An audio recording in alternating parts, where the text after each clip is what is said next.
thèse de doctorat sous le thème les correspondants du Trésor en droit public financier camerounais.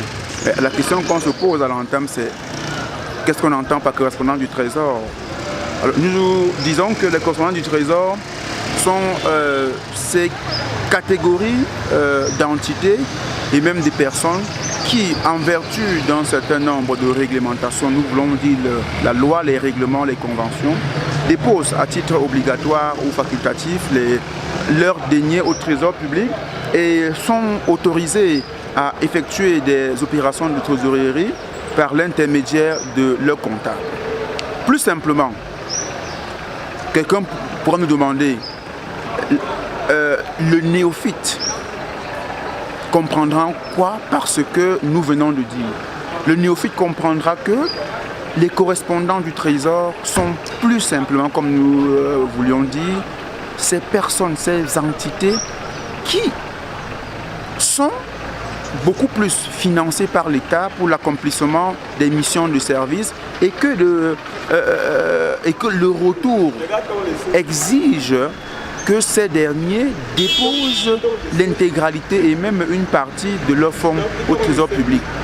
La mission est fondamentale qui consiste à déposer principalement les fonds dans les caisses du Trésor, la caisse unique du Trésor, logée à la Banque centrale, j'allais dire, à la Banque des États de l'Afrique centrale.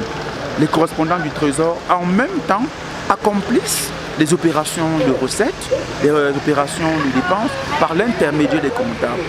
Qu'est-ce qu'on doit entendre?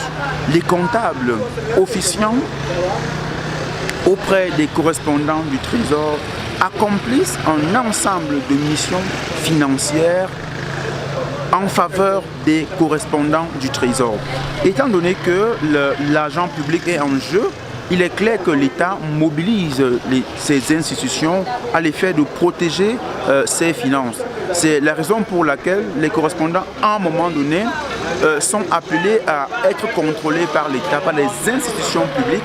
Le Parlement exerce un contrôle, les agents de l'État exercent un contrôle et les juridictions étatiques exercent en même temps un contrôle. Il est clair qu'à un moment donné, un point phare de notre travail portait sur l'ambivalence de leur statut parce que il est constaté que les correspondants du Trésor sont ces entités qui bénéficient d'une certaine autonomie devant leur permettre d'accomplir des actes et certaines missions. Regrettablement, ils dépendent de l'État et la mainmise de l'État sur ces derniers est considérable.